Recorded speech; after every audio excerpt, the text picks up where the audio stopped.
Is an in-frame. All right, what happened? What a chicken shit setup.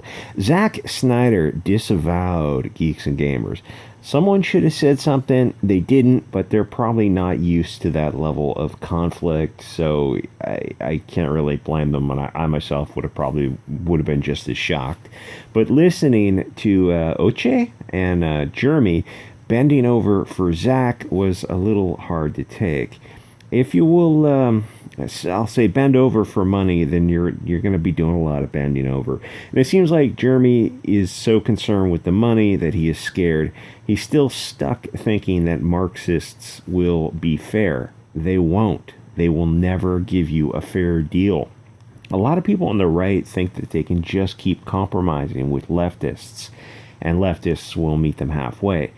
They never will. What happens is that everyone keeps moving further to the left. You know, I think I still have the Steve Martin record floating around somewhere called Getting Small. The dude is hysterical. So I heard Eric July say exactly what I was thinking. You gently disagree with the statement and then you explain why. Zack Snyder just derailed the stream right there. It's on him. You don't let a statement that damaging just sit there. He's insinuating that you are a evil bunch of guys who attack Asians. You're not expected to sit there and take something at that level. The stream is already screwed up. Zack came into a charity stream and implied the organizer is a bad guy. Then why did you come in the first place? Zack comes across as a complete lunatic. It is well within your right to ask him why he made such a statement that paints Jeremy in a bad light. You can't let a statement like that go unchallenged. And I was giving the one guy a hard time in the chat earlier, Oche or something, for not saying, for whatever, for just letting it go. And then later I found out he's 20 years old, so I'm like, oh, okay, well, I'm sorry about that. When you're 20, you have no idea what's going on. And after a day to think about it, you should be ready to come out and say, F. Snyder. It sort of reminds me of Hollywood Stern's efforts to try to kiss Hollywood butt so he could do coke at their parties. Don't try to please Hollywood. They already call you Germans of the 1940s. And Stern trying to kiss ass to Hollywood, that was a long time ago before everything. 2016 changed everything forever. Trump derangement syndrome is real and it's very serious. And apparently it hasn't gone away. He's living rent-free in their heads. What happens when you turn on the news? Some CNN girl is interviewing a congresswoman and asks about why we can't visit kids in cages. And the congresswoman says, oh, well, Trump didn't let people visit kids either. Even the CNN girl's like, that's not relevant. Biden's in office now. Anyway, so you're already canceled if you're on this side of the equation. They hate you. When you cuck, what happens is that your own audience loses respect for you. Eric July understands how... His name is Young Ripa on YouTube. I think he does like pop culture comics and stuff like that. Eric July understands how toxic Marxists are. It's all or nothing with them. You're never going to do a live stream with a shill like Snyder or anyone in Hollywood. They're a collective. They're a groupthink, a Borg. Even if they wanted to do a live stream with you, their own people would come out and cancel them. A long time ago, EVS cucked on Mike Miller and stabbed him in the back to try to virtue signal to people that hate him, so I guess they would hate him a little bit less. That's not how it works, but that was a different time, and I think he understands that now. I don't know if EVS or Jeremy really understand the Bolsheviks. These aren't your classical liberals. These are globalists. It's an entirely different mindset. I am closer to a classical liberal than these bullshies. That means I want to talk to people and hear all viewpoints in an open marketplace of polite discussion. No censorship, nobody telling me or you what ideas we can't entertain. Because we're the best judges of what ideas should come before us. And to be fair to EVS, I think he realized that he messed up that incident, and he tried to make amends. So credit for him for that.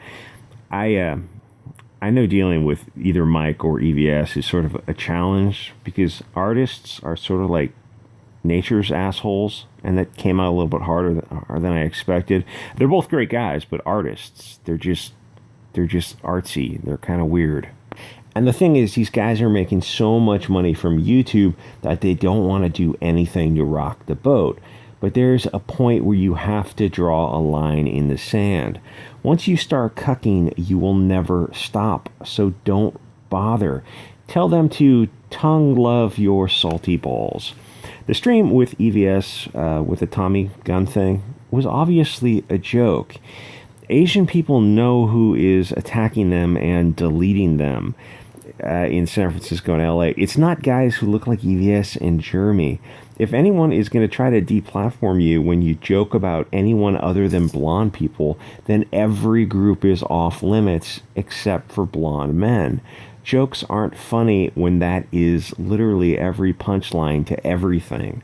Blonde men and Christians. And that wasn't funny like 5 or 10 years ago when it was sort of trending that way. Guys on the right, EVS, Jeremy, and all the rest of them, have sort of a bad habit of calling anyone to the right of them a Nazi. So the further right gets canceled all the time, which all that does is move the narrative further left. The funny thing is, it also moves the moderate left wing further to the left, which some of them are starting to wake up to and realize that they're in deep shit, because we're all in deep trouble. But nothing stops communism except fascism, which is why they're spurging out so hard and calling everyone the fash. It's not a phase, Dad. There are actually a ton of issues below the surface that can't be discussed on YouTube. America is on this interesting path, but the only place to talk about it is on Odysee, BitChute, and Gab TV and Gab, which the mainstream normies are not on. All the YouTube conversations about pop culture make a lot of us tear our hair out in frustration. We try to red pill people without sounding like nut jobs or getting kicked out of social media and pushed into the echo chamber of alt tech. Oh, and by the way, Twitter censorship is causing people to go to alt tech, where their frustrations are getting positive reinforcement and getting much more powerful. This stuff is like a snowball coming down a mountain. Every day it continues, it gets closer to the inevitable war. Biden doesn't have a chance of stopping this. Neither does Kamala or Pelosi or whatever the line of succession is. And neither did Trump. Biden is poison that you recognize. Trump is the placebo that you think is effective, but is actually totally worthless. Sorry, normie magatards. Trump is not our guy. It's like we're watching the train coming towards us and we're stepping on our own accelerator. Maybe there is something in people where they need to run to self-destruction. Who knows? Here's the thing about YouTube and Twitter. If soy boys make a concerted effort, they will eventually kick you off, which is why it's not a bad idea to get on Odysee, Gab TV, and BitChute. The best thing would be if a bunch of Phantom Menace and Comicsgate get on Odysee, and when they start live streaming, do some exclusive content over there. Plus, it's easier for people to tip you a few cents over there in Bitcoin or whatever their exchange is. So if you're in EVS's shoes, or even now in Geeks and Gamers' shoes, or a lot of the other guys in Comicsgate and Phantom Menace, you're on very thin ice. Like, I look at the trending page or the discover page for YouTube. That kind of content, the yoga girls making protein shakes and like doing unboxing and dog groomings, all the guys with soy face, that's what YouTube wants. Phantom Menace and Comicsgate is not it. And so the leading edge of guys who are probably going to get yeeted first would be like Yellow Flash, EVS, Geeks and Gamers, Diversity in Comics, whoever, is getting more negative attention.